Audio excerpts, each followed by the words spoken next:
How do INFJs end up being tyrants? It's an interesting question. It's a question that I hope I can do some justice to with my response. This question is a question I ask myself. It's not a question that I was asked, although I'm sure I must have been asked that question before.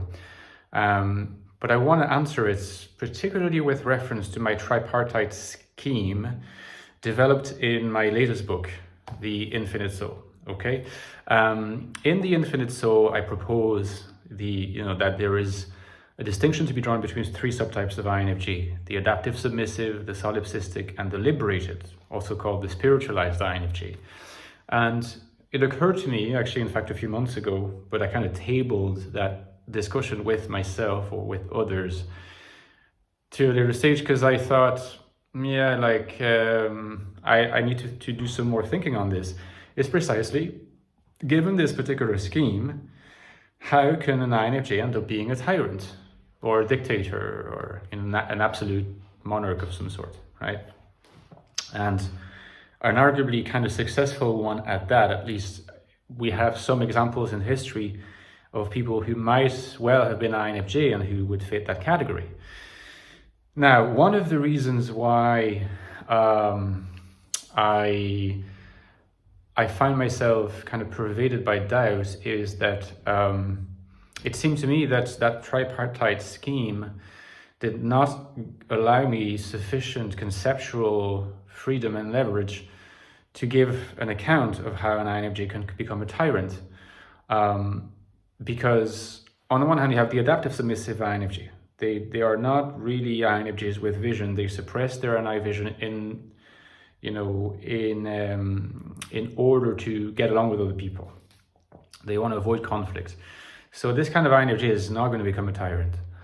The solipsistic INFJ tends to keep to themselves, right? They have a very strongly developed connection with their NI, but they tend to sort of steer clear of other people. So you don't imagine them to be able to get out into the world and actually tyrannize over other people, because they don't really want to have anything to do with other people in external reality, right? So they're more likely to be hermits or loners than anything.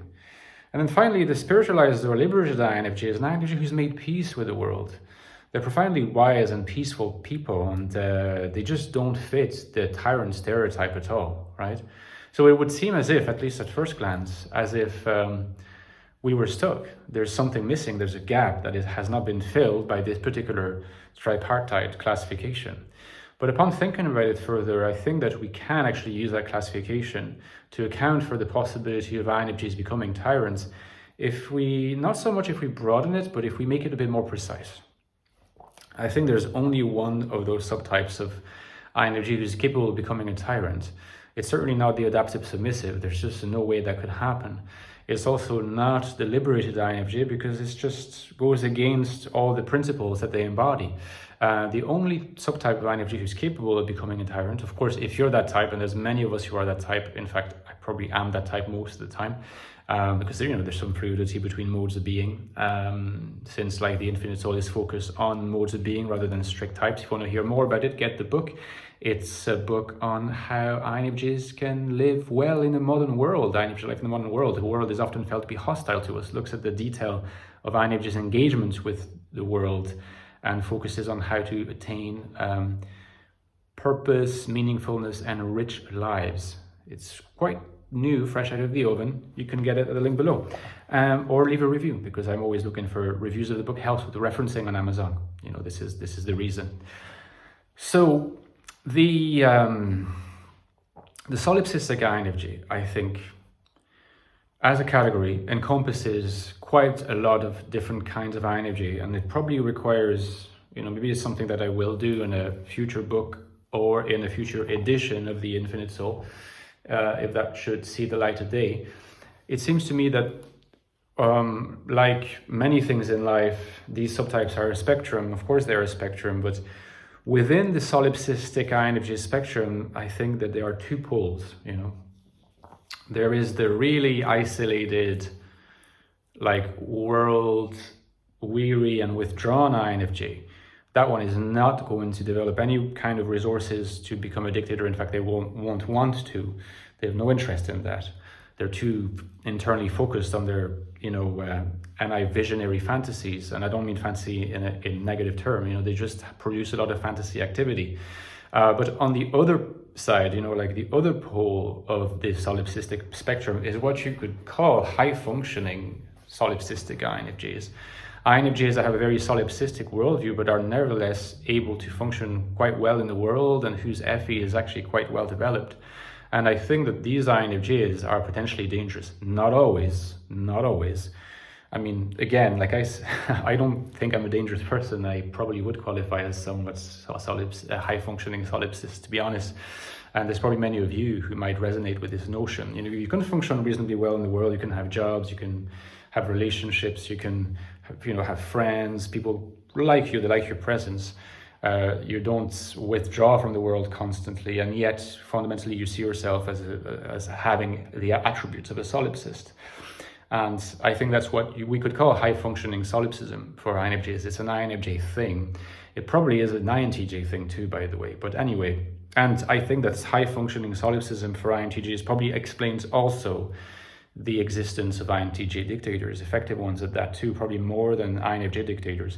But in any case, a solipsistic INFJ tends to have a very strongly defined NI vision, has a very justice-oriented, depersonalized, universalized notion of justice, something I discussed in a recent video. So they can be really rigid about their vision and about what's good and what's bad. And if they also, because they're high functioning, maybe their FE is well channeled and they have the attributes of a smooth talker, of someone who's able to win over people, they can be quite charismatic, right? Now, you always need to ask yourself, are we talking about an INFJ here or an ENFJ that we think is an INFJ? Because often these people are likely to be ENFJs or ENTJs. It's what I think of Hitler, for example. But and I released a video on that topic not long ago, which you can refer back to. But I think that can happen with high-functioning solipsistic INFJs. They can end up following a kind of, line of thought where either you belong with my vision and you get tagged the attributes of goodness and my sense of justice will validate you, or you don't belong in my vision, you don't want to belong in it, or you cannot belong in it, you're tagged bad, and justice in relation to you will be retributive, and you will be punished. And if the INFJ is charismatic, if the INFJ has a lot of stamina, resources, endurance, and courage, and if they are, if their vision is really, really long-term and strong, they can win over a lot of people, and you can really imagine that an INFJ like that could become a tyrant.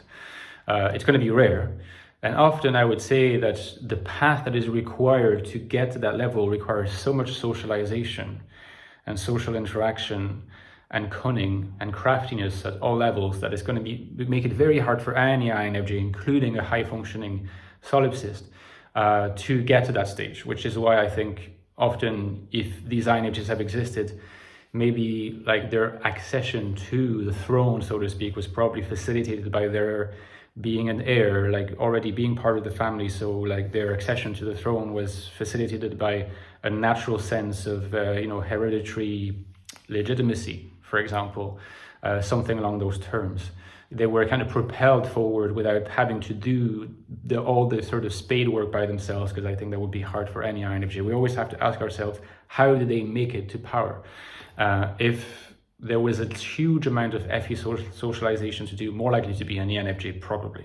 Anyway, these were my thoughts. You can get this book at the link below, so don't forget.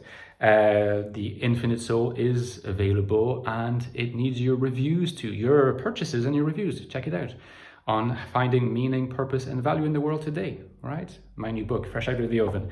The Ecstatic Soul is my previous book. It's the prequel. You see that they go very well together. If you haven't got them, you should get them. They're pretty straightforward to read. They're deep in concepts, but people love them. Check out the reviews. It's an in-depth look at INFJ consciousness and its existential manifestations. My first book on the INFJ, lots of reviews for this one. And don't forget, Patreon's the lifeblood of my channel, keeps it going. Your donations really, really help. There's a link to Patreon down there. You can interact with me on Patreon, get bonus content, suggest videos, so consider it, please. See you next time. Bye-bye.